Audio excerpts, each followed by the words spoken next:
Hoje iremos apresentar um trabalho solicitado pela professora de História Elisângela Brito sobre o fascismo italiano. No período pós-Primeira Guerra Mundial, a Itália se encontrava em uma posição fragilizada, pois, mesmo com a vitória conseguida lutando ao lado dos aliados, o país contraiu muitas dívidas financeiras e sofreu com muitas perdas humanas. Além disso, apesar da promessa dos aliados, a Itália não recebeu praticamente nenhum território conquistado na guerra. Tudo isso gerou um sentimento de traição com as potências dos aliados Inglaterra e França, que preservaram e ampliaram seus territórios. Diante da fragilidade política em que se encontrava a Itália depois da Primeira Guerra, principalmente devido à descrença da sociedade com o governo, grupos de esquerda começam a cogitar uma revolução comunista aos moldes da Revolução Russa. Isso fez com que os anos de 1919 a 1920 fossem marcados por diversas greves, manifestações e ocupações em fábricas, promovidas por sindicatos. Por outro lado, o sentimento nacionalista havia crescido bastante na Itália. Nesse contexto, surge em 23 de março de 1919 o Fato Italiani de Combatimento, um grupo nacionalista e paramilitar de ex-combatentes da Primeira Guerra, fundado pelo jornalista e veterano da guerra Benedetto Mussolini. Eles ficaram conhecidos de camisas negras em um movimento político como fascismo. Entre 1910 e 1914, Mussolini esteve afiliado ao Partido Socialista Italiano e escrevia para o jornal do partido, chamado de Avanti. Através do jornal, Mussolini incentivou a entrada da Itália na Primeira Guerra. Como os socialistas eram contrários a tal atitude, Mussolini foi expulso do partido em 1914. Os camisas negras, então, suprimiram através da violência as greves e manifestações promovidas pelos socialistas, como forma de se vingar deles por não ter apoiado a entrada da Itália na Primeira Guerra. Ao combater os revoltosos revolucionários, os fascistas receberam o apoio da classe média e da burguesia industrial, que viam no comunismo uma ameaça à ordem, à propriedade privada e aos seus privilégios. O fascismo tinha como principais características o nacionalismo exagerado, o antiliberalismo e a contrariedade ao sistema democrático. Para Mussolini, era necessário que as pessoas fossem organizadas sob o poder de um Estado autoritário. Só assim, a Itália poderia voltar aos seus tempos de glória, retornando ao seu antigo Império Romano.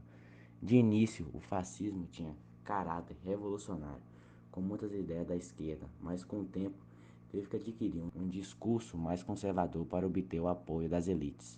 Em outubro de 1922, cerca de 30.000 camisas negras promovem a Marcha sobre Roma, uma manifestação com o objetivo de pressionar o rei Vítor Emanuel III para nomear Mussolini como primeiro-ministro da Itália.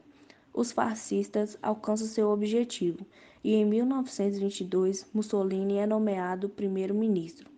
A nomeação de Mussolini ocorreu por dois motivos. O rei temia uma guerra civil caso não o nomeasse, e outro motivo é que o rei, os proprietários de terra e os donos de indústrias viam Mussolini como o único capaz de acabar com qualquer ameaça comunista.